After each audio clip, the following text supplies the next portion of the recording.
ईमान का इम्तिहान। यह कहानी एक ऐसे शहर से शुरू होती है जहां हर जगह शर्क था।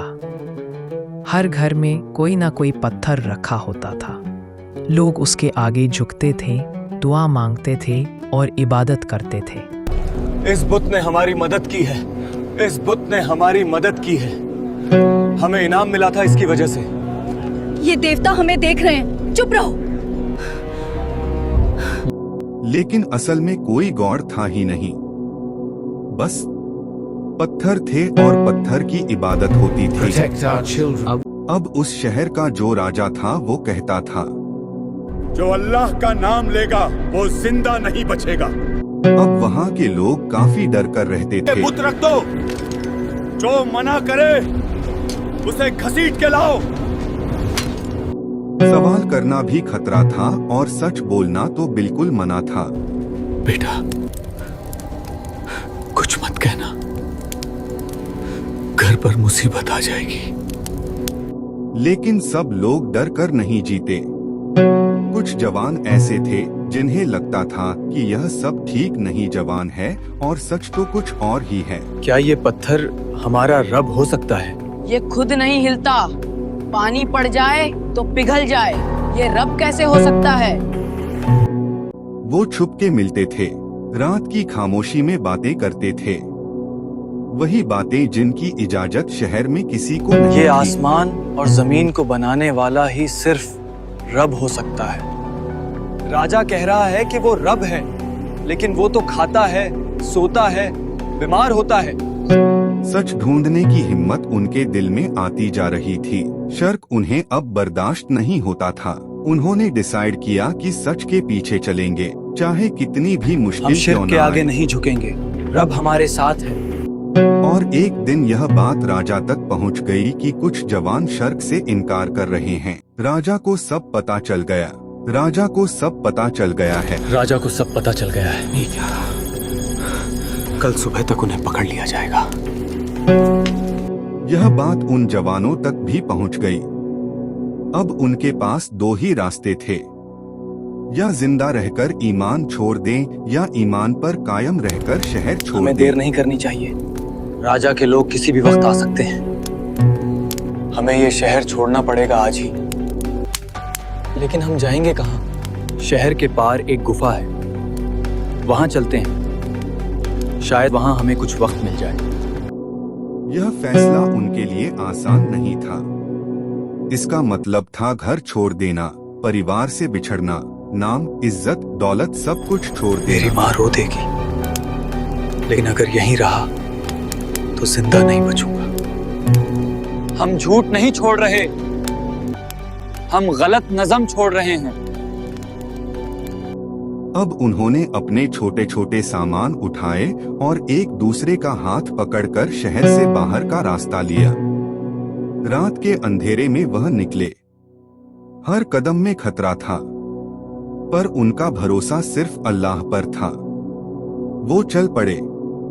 रात गहरी होती गई और हर कदम उन्हें शहर की जुल्म भरी हवा से दूर ले जा रहा था। शहर उनके पीछे रह गया और आगे एक नया इम्तिहान था, लेकिन उनका दिल सुकून में था। यहाँ हम सेफ हैं, अब सिर्फ अल्लाह पर भरोसा। वो गुफा तक पहुंच गए, थके हुए, डरे हुए, लेकिन दिल में एक सुकून था। शहर का जुल्म पीछे रह गया था और अब सिर्फ अल्लाह पर भरोसा बाकी था। हमें यहीं रुकना होगा, आज रात यहीं रुक जाते हैं। वहाँ उन्होंने अल्लाह से दुआ की। रब्बना आतीना मिन लदुनिका रहमतन। रब्बना आतिना मिन लदुनका रहमा। या अल्लाह, अपनी रहमत नाजिल फरमा। वहय्य लना मिन अमरिना रशदा। वहय्य लना मिन अमरिना रशदा। वहय्य लना मिन अमरिना रशदा। दुआ के बाद वह आपस में थोड़ी देर बात करते रहे। थकान बहुत थी, डर भी था, लेकिन उनका भरोसा अल्लाह पर पूरा था। धीरे धीरे सब नींद में चले गए।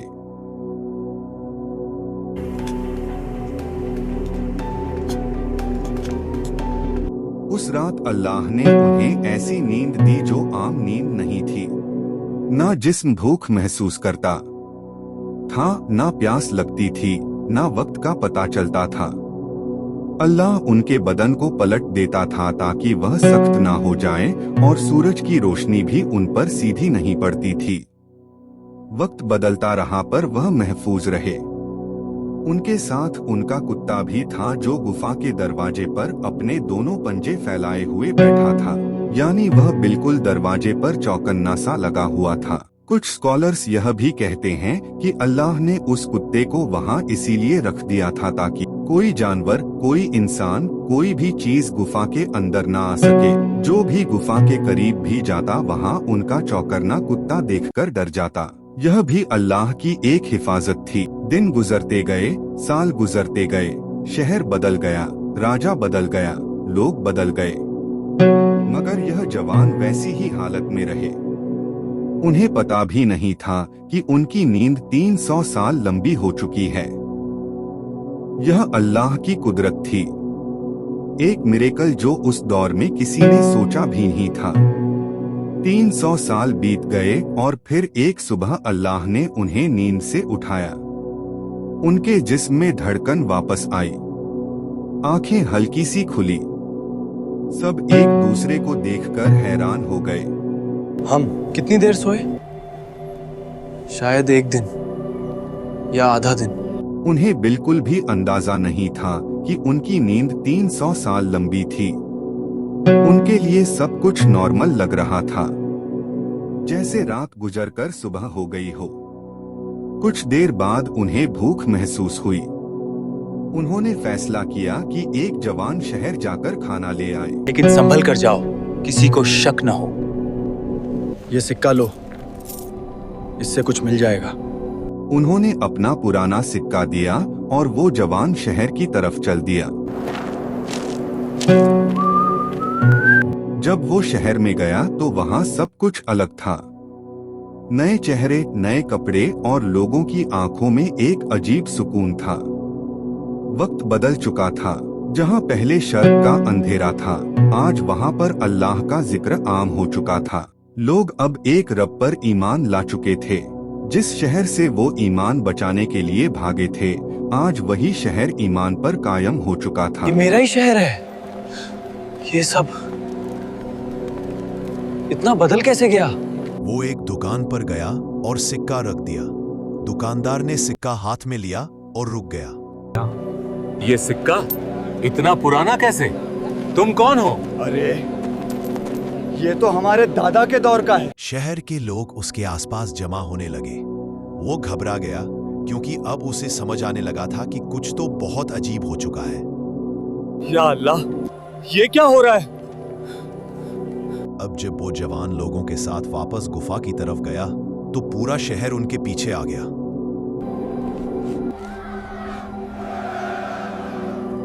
लोगों के चेहरों पर सिर्फ एक ही चीज थी, सिर्फ हैरानी। ये तो वही लोग लगते हैं जो हमारे बुजुर्ग बताते थे, जो अपने ईमान के लिए भाग गए थे। 100 साल हो चुके थे, लेकिन उनके कपड़े, उनका चेहरा और उनकी जुबान सब वैसा का वैसा ही था, मानो जैसे कि वो कल ही रात सोए हो। जो लोग गुफा में घुसे उनके लिए यह मंजर समझना मुश्किल था। उनको देखकर यह लग रहा था जैसे वक्त उन पर रुक गया हो। इतने साल और ये बिल्कुल वैसे। शहर में बात फैल गई। वो जवान वापस आ गए हैं जिनको अल्लाह ने महफूज रखा। लोग उनको देखकर रोने लगे और कुछ अपने रब की कुदरत पर हैरान थे। उनके आने से शहर में एक नई सोच पैदा हुई। लोगों ने समझना शुरू किया, सच छुप सकता है लेकिन मिट नहीं सकता। अब उनकी कहानी सिर्फ एक मिरेकल नहीं थी, इसके अंदर कुछ गहरी हिकमत भी थी, कुछ ऐसे राज जो अल्लाह ने कुरान में डिटेल में बताए हैं। अब यहाँ देखो आप कुरान में एक बात आती है। अल्लाह ताला कहते हैं वो गुफा में 300 साल रहे और 9 साल और इजाफा किया।